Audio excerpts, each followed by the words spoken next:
Hello friends, আজকের ভিডিওতে আমরা ডিসকাস করব একটা important chart pattern, broadening top pattern. এই প্যাটার্নটা স্টক মার্কেটের অনেক টাইম দেখতে পাওয়া যায়, স্পেশালি আপ ট্রেন্ডের শেষের দিকে। চলো স্টেপ বাই স্টেপ ডিটেলসে যান। এই বর্ডেনিং টপ প্যাটার্নটা কি বা এর ডেফিনেশনটা কি? এই বর্ডেনিং টপ প্যাটার্নটা হলো একটা বেয়ারিশ রিভার্সাল প্যাটার্ন। এটা গ্র্যাজুয়ালি উপর নিচে বড় রেঞ্জের মুভ করে এবং মানে প্রত্যেকবার প্রাইস হায়ার আর লোয়ার রে মানে বাড়তে থাকে, যেটা যেটা দিয়ে এটা একটা মেগাফোনের শেপ ক্রিয়েট হয় এবং তাই এটাকে মেগাফোন প্যাটার্নও অনেক সময় বলা হয়। যে বর্ডারিং টপ প্যাটার্নকে আমরা অনেক সময় মেগাফোন প্যাটার্নও বলে থাকি। স্ট্রাকচারটা কি? এর মোটামুটি একটা স্ট্রাকচারটা কি, যে এই প্যাটার্নটা শুরু হয় জেনারেলি আপ ট্রেন্ডের লাস্টের ফেজে। তাহলে এখান থেকে এই স্টকটা এখান থেকে একটা আপ ট্রেন্ড, এটা একটা আপ ট্রেন্ড ছিল এবং আপ ট্রেন্ডের এটা লাস্ট ফেজে মধ্যে আমরা দেখতে পাচ্ছি এই একটা প্যাটার্নটা। প্রাইস প্রত্যেকবার নিউ হায়ার হাই আর হায়ার লো ক্রিয়েট করে, নিউ হায়ার হাই, ঠিক আছে, আর হায়ার লো ক্রিয়েট করছে প্রাইস।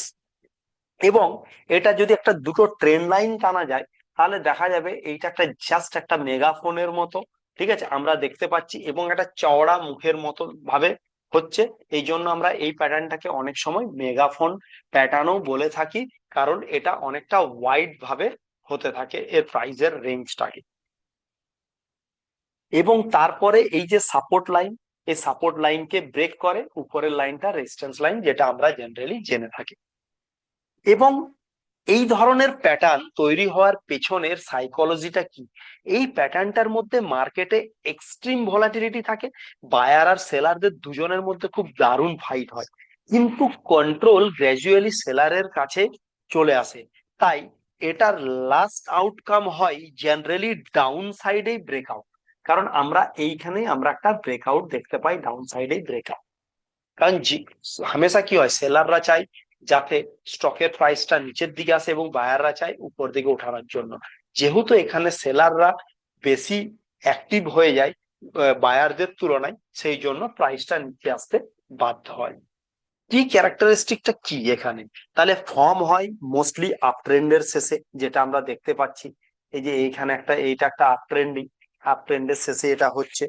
এবং প্রাইস রেঞ্জ বাড়তে থাকে, মানে এক্সপেনশন হয়, যেটা আমরা এখানে উপরে দুটো ট্রেন্ড লাইনে দেখতে পাচ্ছি। এই যে এই ধরনের চওড়া হচ্ছে, এই যে সরু থেকে নিয়ে চওড়া এই ধরনের একটা দেখতে পাচ্ছি আমরা। এবং এর মধ্যে কি দেখছি, যে ভলিউম বারবার উঠে নেমে যায়, মানে ভলিউমটা বারবার এর সাথে সাথে যেমন যে ধরনের প্রাইসটা মুভমেন্ট করো সেই হিসাবে ভলিউমের ছোট বড় হতে থাকবে। তো এই ধরনের একটা দেখা যায়। এবং ব্রেকডাউন হলে জেনারেলি শার্প ফল হয়, মানে যখন এখান থেকে ব্রেকডাউন হচ্ছে একটা একটা খুব সুন্দরভাবে নিচে একটা ভালো ডাউন ট্রেন্ড দেখা যায়। আমরা এখন একটা আইডেন্টিফাই করে নিলাম এই প্যাটার্নটার, এবং এরপরে এই প্যাটার্নের মধ্যে ট্রেডিং স্ট্র্যাটেজি কি হতে পারে, যে আমরা এখানে কোথায় এন্ট্রি নেব, কোথায় এসএল প্লট করব এবং আমাদের টার্গেট কি হতে পারে, যেটা মেন জিনিস একটা প্যাটার্ন পাওয়ার পর। তো আমরা এই এখানে দেখব কি, যে এখানে হচ্ছে যে প্যাটার্নটা কনফার্ম হওয়ার পরে সাপোর্ট লাইন ব্রেকের একটা শর্ট পজিশন নেওয়া যেতে পারে। যেমন এই জায়গাটায় আমরা এখানে কি হচ্ছে, এটা সাপোর্ট, এটা রেজিস্ট্যান্স। তাহলে আমরা এখানে যেই এখানে ব্রেক করছে সাপোর্ট, তাহলে এই জায়গাটাতে একটা এন্ট্রি নেওয়া যেতে পারে। এইবারে প্রশ্ন হচ্ছে আমরা কি ধরনের ট্রেড নিতে পারি।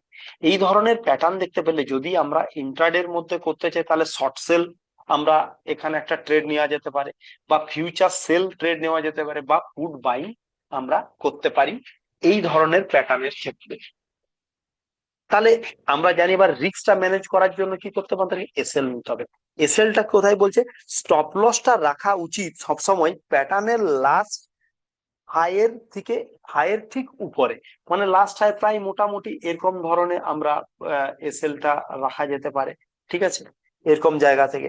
আর টার্গেটটা কি করব, টার্গেটটা হচ্ছে মানে হাইয়েস্ট পয়েন্ট থেকে লোয়েস্ট পয়েন্টের ডিফারেন্স, যে মোটামুটি হাইয়েস্ট থেকে লোয়েস্ট পয়েন্টের ডিফারেন্স, মানে এরকম যে এই যে ডিফারেন্স যেটা, এটা আমাদেরকে টার্গেট ওয়ান আমরা নিয়ে যেতে পারে এরকম জায়গাতে।